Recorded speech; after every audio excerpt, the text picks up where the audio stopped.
Selamat sore teman-teman semua. Terima kasih kepada Atomi Indonesia yang telah memberi kesempatan kepada saya untuk sharing produk pada hari ini. Perkenalkan, nama saya Christine Angela. Saya seorang ahli gizi dan anatomian dari Jakarta.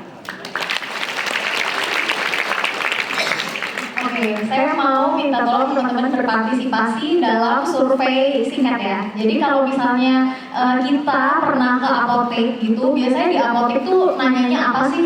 Nanya manfaat suatu produk kah? Atau nanya ingredients? Nanyanya yang nanya fungsi produk, misalnya ada obat untuk sakit perut nggak? Atau ada obat sakit kepala nggak? Itu di sini siapa? Atau nanya ada rimpang jahe nggak, atau ada temulawak atau kunyit gitu ekstrak. Yang banyak nyari fungsi di sini boleh katakan? Kalau yang nanya ingredients, ke apotek ada? Nggak ada ya. Jadi saya mau kita sepakat dulu bahwa memang hari ini judulnya adalah saya akan presentasi produk. Tetapi kita akan satu suara untuk lebih berfokus kepada manfaat dari produk itu, bukan pada komposisinya ya. Nah, kenapa? Karena kalau misalnya saya bahas tentang komposisi, sebenarnya komposisi itu lengkapnya bisa dibaca di website kok ya. Jadi kita akan membahas banyak tentang manfaat produk pada hari ini. Nah, mungkin ya di antara teman-teman semua saat ini ada yang sedang bertarung, berjuang melawan kanker atau mungkin kerabat, keluarga, saudara, orang terdekat kita. Nah, hari ini saya mau membahas tentang kanker, apa sih sebenarnya dan kenapa seseorang itu akhirnya bisa terkena penyakit ini gitu ya. Jadi singkatnya, kanker itu adalah suatu kesalahan coding protein ya pada sel kita yang terjadi itu, dan sel yang berdampak itu juga gagal untuk menghancurkan dirinya sendiri gitu ya. Nah, apa sih itu susah banget gitu ya mungkin. Jadi awalnya mula-mula nih sebelum kita berwujud jadi manusia seperti kita terlihat sekarang ya, seperti teman-teman sekarang yang atau seperti saya, itu kita semua disebut sebagai sel. Jadi kita belum jadi apa-apa nih waktu pertemuan antara sel spermatozoa ayah dan sel telur ibu. Ketika kita di dalam rahim ibu kita itu hanya sebutannya adalah sel. Secara biologis kita belum bisa disebut manusia. Kita tuh hanya satu sel aja. Nah, ketika sel ini sehat, mendapatkan makanan nutrisi yang cukup dengan kondisi yang baik untuk bertumbuh dan berkembang, maka sel ini akan bisa menduplikasi dirinya menjadi 2, menjadi 4, menjadi 8 dan seterusnya. Nah, sel yang terus-menerus berkembang ini akan membentuk jaringan-jaringan, membentuk organ, membentuk suatu sistem organ, dan baru akhirnya menjadi organisme. Jadi dari satu sel aja, kita akhirnya menjadi manusia yang terdiri dari triliunan sel. Ya, jadi kalau misalnya kita bicara tentang sel, lah itulah sebenarnya adalah diri kita, hanya aja nggak terlihat ya. Jadi sel itu udah saking rapetnya, udah saking rapet sekali susunan selnya, dari sel menjadi jaringan-jaringan, dari jaringan menjadi organ. Sekumpulan organ-organ itu membuat suatu sistem, dan semua sistem-sistem ya, sistem pernafasan, sistem syaraf, sistem sistem gerak motorik itu membentuk kita menjadi organisme yang akhirnya disebut manusia. Nah, jadi apa yang dimaksud dengan kesalahan coding protein ya? Jadi ketika misalnya ya, kan waktu kita dijamin tadi itu, kita itu kan dari minggu ke minggu itu wujudnya berubah-berubah. Awalnya kita cuma titik kacang doang waktu minggu pertama ya. Mungkin di sini ada yang udah pernah menjadi ibu atau menemani keluarganya periksa USG ya. Waktu awal tuh belum ada bentuk tangan, belum ada kaki ya. Bahkan kayak alien kecil gitu di dalam perut ibu kita ya. Tapi dengan coding protein ini, maka dia bisa tubuh kita itu bisa menentukan, oh kalau misalnya untuk mata ya, susunan proteinnya itu harus ini gitu ya. Nah, protein itu asam amino ya teman-teman. Jadi sebelum menjadi protein ini wujudnya asam amino ya. Asam amino itu macamnya ada 20 macam asam amino. Nah, di sini saya kasih gambaran aja, bukan untuk dihafal ya. Jadi untuk gambaran supaya lebih gampang kita pakai do re mi aja ya. Itu lebih familiar mungkin. Kalau tadi asam amino itu 20, kalau do re mi kan hanya 7 ya teman-teman. Benar? Nah, do re mi fa sol la si do. Sedangkan hanya 7 nada aja, kita tidak pernah mendengarkan satupun lagu yang sama kan? Semuanya berbeda. Nggak ada kita pernah dengar satu lagu itu dengan lagu yang lain itu sama tuh nggak ada. Pasti hanya dengan 7 nada aja bisa membuat ribuan, triliunan musik ya. Hanya dengan 7 kode, bagaimana dengan 20 kode? Jadi itu sangat apa ya, luar biasa sekali ya. Misalnya, ini perumpamaan ya teman-teman, ketika ada sel di tubuh kita yang rusak, maka akan terjadi regenerasi kan. Jadi regenerasi sel ini itu tidak hanya terjadi, atau duplikasi sel ini bukan hanya terjadi ketika kita di dalam rahim ibu kita, tetapi terus-menerus proses ini terjadi seumur hidup kita, karena sel-sel di dalam tubuh kita itu memiliki masa dan jangka waktu hidupnya. Misalnya sel darah gitu ya, sel darah merah kita let's say, oh usia sel darah merah sekitar 100 hari. Nah setelah 100 hari maka dia akan mati dan meregenerasi menciptakan sel darah yang baru berikutnya. Begitupun sel rambut, sel kulit misalnya 20 hari, setelah 20 hari dia akan berganti selnya menjadi sel yang baru. Nah pada fase pembentukan sel itu ya, misalnya do re mi itu untuk sel tulang ya, misalnya do sol do itu untuk kulit. Nah bagaimana kalau misalnya nih do re mi tapi mi nya nggak ada? Bagaimana? Bagaimana kalau harusnya do re mi ini dari 20 asam amino yang penting ini, kalau misalnya dari 20 satu tuh nggak ada, bisa terbentuk nggak? Bisa? Nggak bisa ya, tidak bisa terbentuk. Jadi gagal coding teman-teman. Ketika gagal coding, sebenarnya tubuh kita juga luar biasa ya. Tuhan tuh udah ciptakan dengan segala sistematika yang luar biasa, sangat spesifik dan keren banget. Ketika gagal coding, sebenarnya tubuh kita itu sel-selnya itu bisa menghancurkan dirinya sendiri. Istilahnya adalah apoptosis. Jadi dia akan bunuh diri dan meng-create ulang yang betul. Oh, harusnya do re mi, tapi kok do re fa? Nggak jadi di tulang. Ini jadinya sendi, bukan tulang. Gagal perbaikan di tulang tersebut. Dia harus menghancurkan do re fa dan ngulang nada do re mi. Jangan sampai do re fa lagi. Ya, bagaimana kalau tidak bisa menghancurkan diri, gagal apoptosis dan terus-menerus menghasilkan do re fa, do re fa, do re fa, do re fa. Orang di tulang kok tapi munculnya bukan tulang. Akhirnya apa? Jadinya tumor.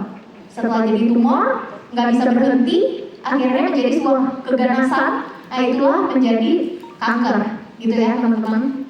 Jalan ceritanya tumor menjadi cancer. Jadi cancer itu apa? Cancer itu adalah kegagalan sel di dalam tubuh kita untuk coding protein dan kegagalan sel tersebut sendiri dalam hal apoptosis. Ya.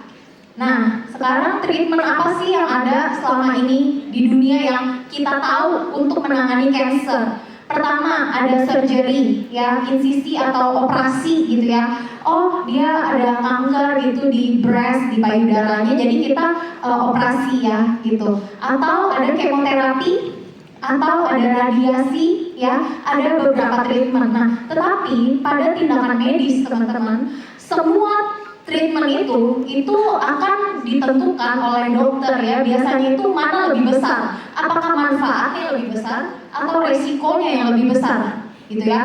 Jadi surgery pun itu memiliki resiko yang nggak kecil, karena namanya pada orang cancer itu bisa dua problemnya ya, bisa asam aminonya yang kurang, bisa jadi juga karena gagal mekanisme untuk menghancurkan sel yang gagal coding itu.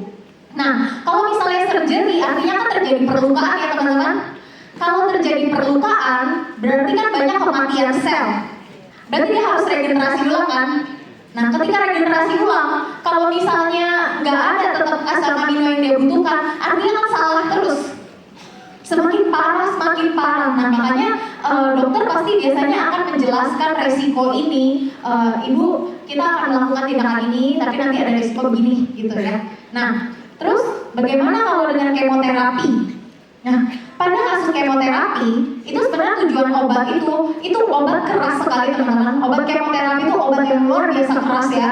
Itu obat yang luar biasa, ya kalau bisa dibilang mematikan ya kalau ini. Karena obat kemoterapi itu tujuannya sebenarnya adalah untuk memusnahkan sel kanker.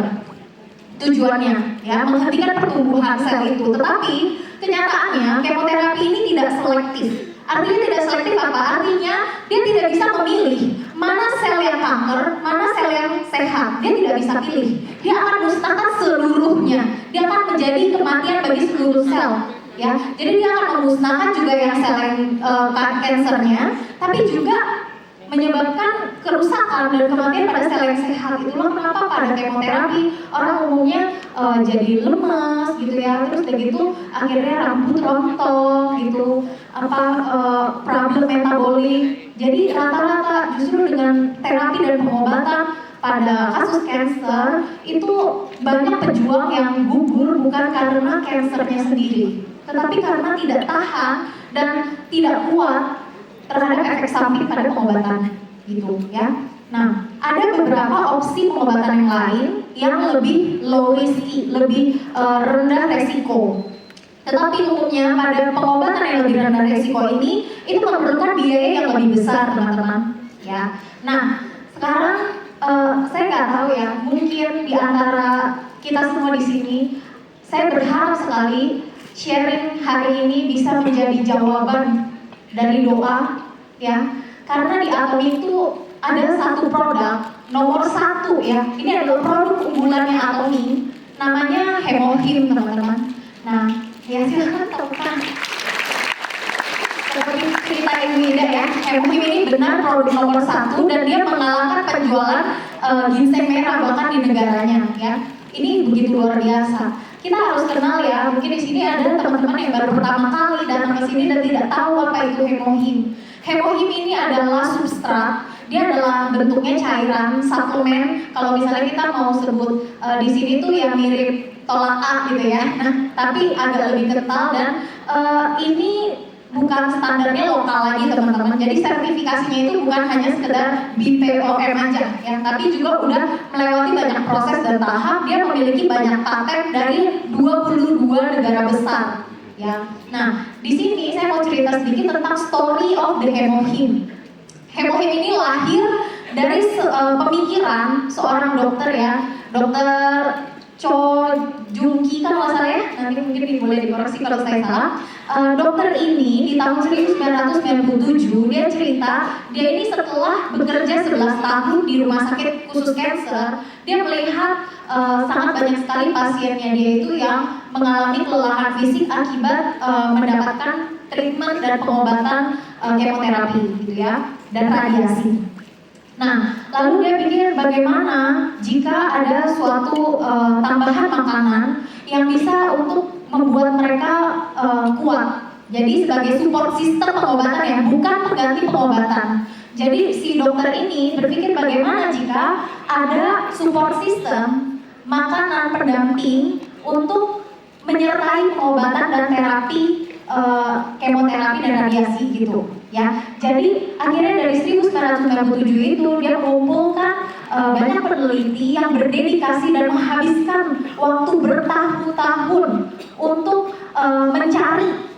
mencari herba ya. Kalau misalnya kita bilang herba itu berarti akar-akaran gitu ya, akar-akaran. Anggapnya di sini kayak jahe, kunyit, ginseng, temulawak gitu ya yang familiar. Dia mengumpulkan 42 herba.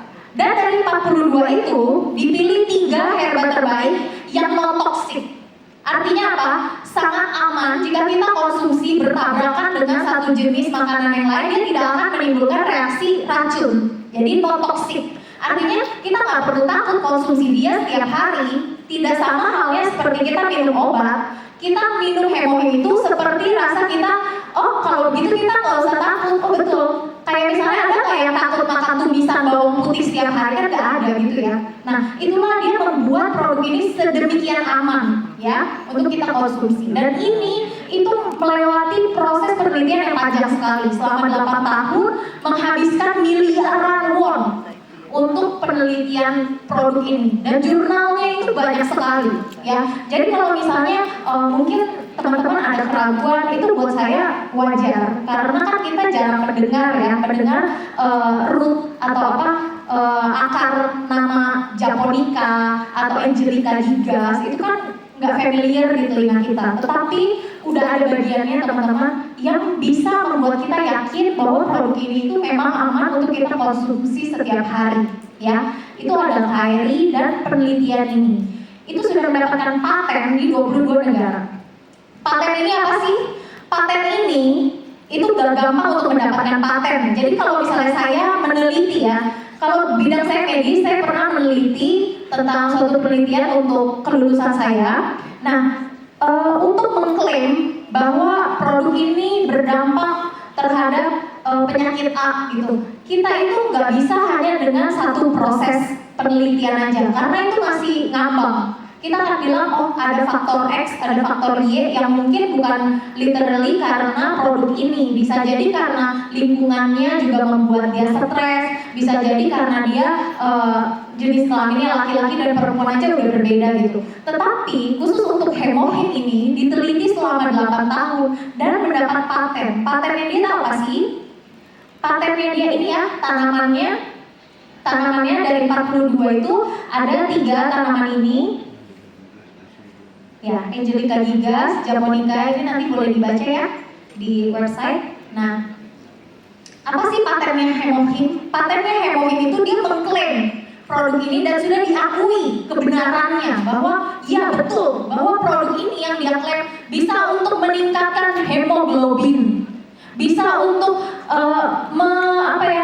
mengefektifkan hematopoiesis, bisa untuk immunity dan modulation. Itu sudah diakui kebenarannya, yes, itu memang betul, kenyataannya benar dan bisa diterima di 22 negara besar ya. Jadi apa sih hemoglobin? Hemoglobin itu adalah sel darah merah teman-teman. Sel darah merah kita itu berfungsi untuk gandeng oksigen dan zat gizi nganterin ke seluruh tubuh.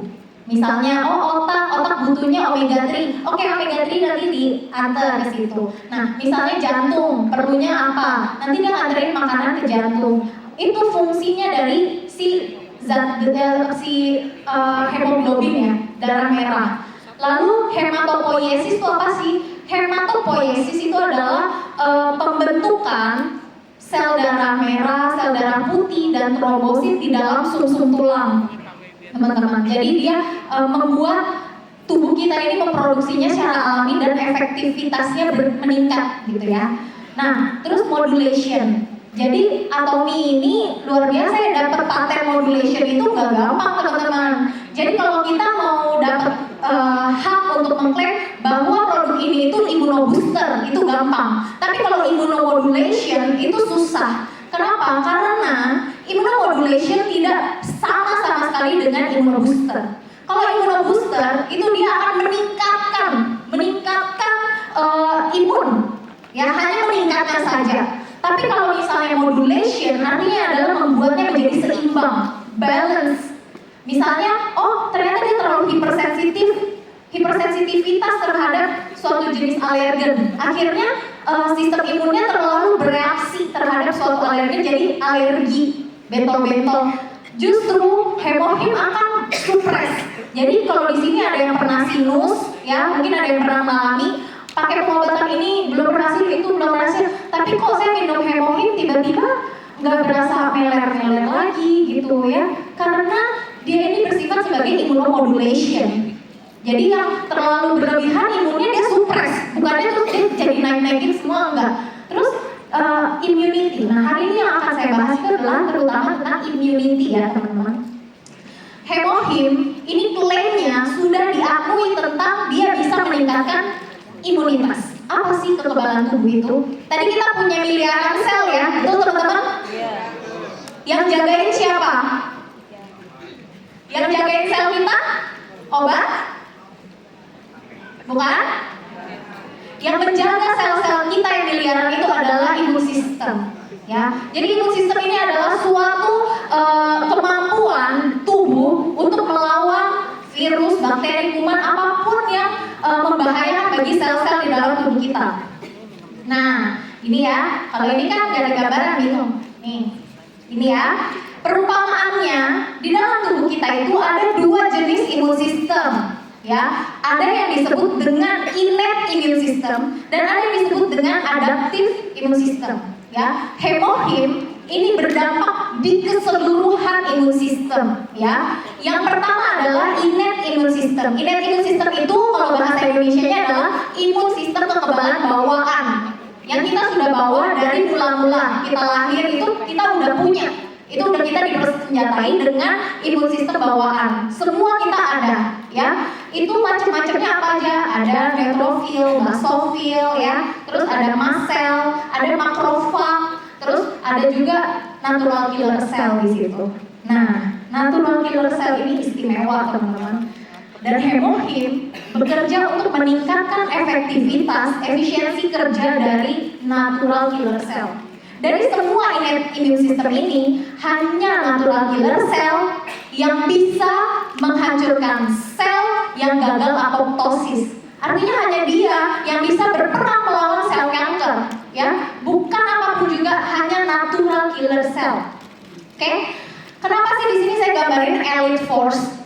Karena natural killer cell ini begitu istimewa dan dia seperti pasukan khusus. Ibarat tentara, dia itu berpangkatnya udah tinggi sekali bintangnya, levelnya tuh udah the highest. Kalau misalnya kita mau samain dengan atomi, berarti dia Mr. Pakhandilnya, yang paling semangat, yang paling koar-koar, itu si leadernya itu ya. Si elite force ini, innate immune system, itu dia itu gak kenal ampun, dia bertindak sangat cepat tanpa keraguan. Dia ngelihat ada yang kelitik-kelitik sel aja, kayak si selnya kayak antara ketawa sama nangis gitu, langsung ditembak itu sel yang kelitik-kelitik dia. Ya, udah gak pakai ampun, pokoknya ngelihat sel kita diganggu sedikit aja dia akan langsung tembak down, mampus itu udah langsung selesai, tamat, game over. Ya, udah gak kayak halnya kayak imun yang lain. Kalau yang lain ngelihat dulu, keker dulu, itu si topi merah, virus apa bakteri ya? Kita bunuh apa jangan ya? Itu lainnya. Jadi kalau innate immune system, mereka itu bertindak langsung cepat dan kurun waktunya itu 0 sampai 4 jam itu udah langsung beres masalahnya. Gitu. Jadi tepuk tangan untuk kita semua karena di tempat ini karena yang maha kuasa ya. Kemudian dari innate immune system ya akan diberi sinyal, akan dikomando, dikasih komando pada dendritic cell dan sitokin untuk menghasilkan sejumlah tentara yang disebut dengan B limfosit dan T limfosit. Itu adalah adaptive immune system. Jadi misalnya kita habis vaksinasi atau anak-anak kecil kalau misalnya 0 sampai 5 tahun kena bersintermen hancur gitu ya, masuk tuh ya. Nah, itu nanti baru terbentuk sejumlah tentara yang rame-rame, yang mainnya keroyokan yang lebih banyak, yang jumlahnya juga miliaran diciptakannya, direkrut dulu. Yang rekrut adalah elite force, ya. Jadi elite force akan memerintahkan buat sejumlah pasukan yang kalau ketemu topi merah, tangan puntung sebelah kanan, kakinya pincak-pincak, itu berarti virus COVID. Pokoknya bikin pasukan lu perintahin semua, kasih tahu mereka yang begitu ciri-cirinya itu berarti COVID. Suruh yang pasukan itu tempur, setiap kali ketemu nanti besok-besok langsung bunuh ya. Jangan cuma saya sendiri nih yang bunuh. Besok-besok kalau ketemu lagi yang COVID itu langsung ikut tembak-tembak ya. Jangan ragu-ragu lihat-lihat dulu itu COVID apa flu atau batuk. Nanti besok-besok mereka akan tembak doang. Tapi itu butuh waktu teman-teman. Yang adaptif itu nggak bisa langsung. Butuh 4 hari sampai 2 minggu prosesnya. Jadi kalau misalnya anak-anak kita sakit, oh dia masih demam hari ke-7, ya udah, nggak apa-apa, itu masih proses. Jadi nggak perlu takut ketika kita kena sakit ya. Sakit itu bukan akhir dari segalanya. Justru kita harus bersyukur ketika kita kena sakit. Artinya itu lagi terjadi perkenalan baru, terus tonjok-tonjokan latihan tinju antara tentara kita dan kuman-kuman gitu. Asal kita menang aja melawan si kuman-kuman itu, ya. Jangan lupa minum hemohim. Karena udah tahu ya.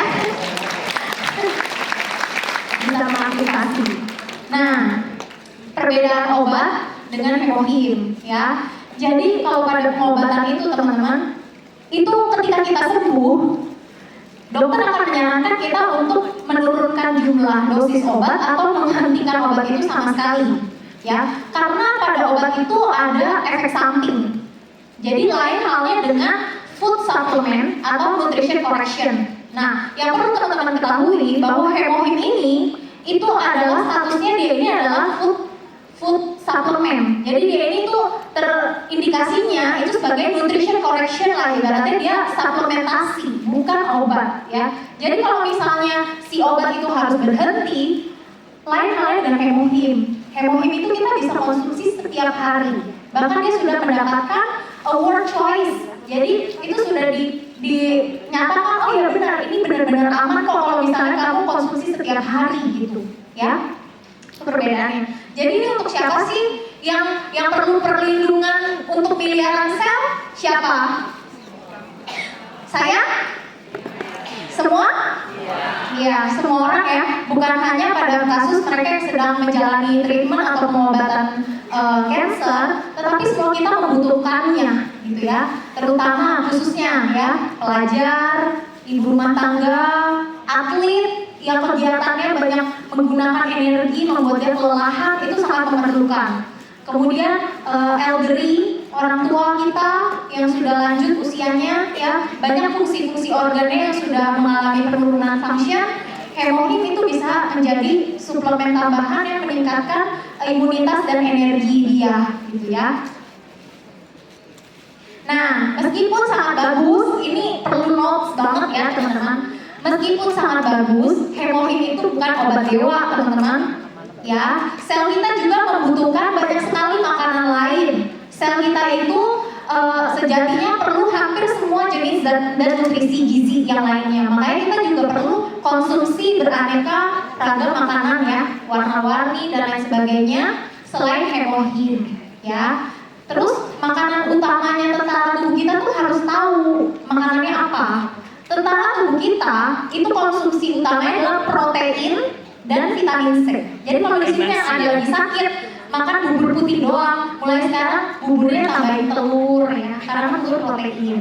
Tambahin ikan, tambahin ayam gitu ya. Jangan hanya bubur putih tok, karena bubur itu karbohidrat bukan protein. Sedangkan ketika lagi aju tinju untuk lebih cepat, tentara kita itu kan harus dikasih langsung ya. Kalau tentara nggak dikasih langsung juga kan kalah bertempur dia. Jadi kita harus perlengkapi dia dengan protein, vitamin C. Nah, tadi kan protein udah jelas ya, misalnya lagi nggak nafsu makan. Spirulina itu sudah mengandung 18 jenis asam amino. Jadi kalau tadi asam amino itu ada 20, si spirulina ini sudah ada 18. Makanya dia disebut juga sebagai superfood. Ya, silakan teman-teman. Ya, jadi superfood. Kenapa superfood? Karena di dalam satu jenis makanan umumnya itu tidak banyak zat gizinya, hanya satu macam. Makanya kalau dalam pedoman gizi kita dianjurkan untuk konsumsi beraneka ragam supaya semua zat gizi itu bisa kita terima gitu. Nah, kalau di dalam spirulina atau superfood yang dinamakan superfood itu hampir semua zat gizi itu udah lengkap di dalamnya dengan nilai kalori yang sangat rendah. Jadi kita konsumsi dia pun untuk bertahan hidup, itu dia mampu untuk membuat kita bertahan hidup tanpa makanan lainnya. Itulah superfood gitu ya teman-teman. Jadi yang mau diet silakan ada spirulina. Nah terus di atomi juga selain hemohim ada vitamin C dan B kompleks. Nah B kompleks ini penting dalam pembentukan DNA. Jadi kalau misalnya kayak asam folat gitu ya, kita nggak boleh mengesampingkan zat gizi yang lain dan hanya mengedepankan yang lain gitu. Tetapi kita harus kalau bisa mengkonsumsinya secara balance ya, yang cukup. Selain itu, namanya tentara itu perlu latihan wajib militer. Jadi nggak menyelesaikan masalah dan bukan menjadi solusi ketika kita kurung anak kita, kamu udah jangan sekolah lagi. Mulai sekarang kamu di rumah, di dalam ruangan steril, nggak usah ketemu siapa-siapa lagi supaya nggak kena batuk, nggak kena pilek. Itu bukan solusi, ya. Solusinya adalah memperkuat, mempersenjatai tentara di dalam tubuhnya. Nanti boleh diputarkan ada video tentang bagaimana natural killer cell untuk menghancurkan sel kanker.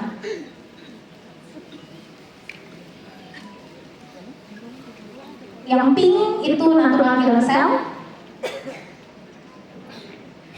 Dia menghampiri sel yang sakit ya, yang gagal apoptosis.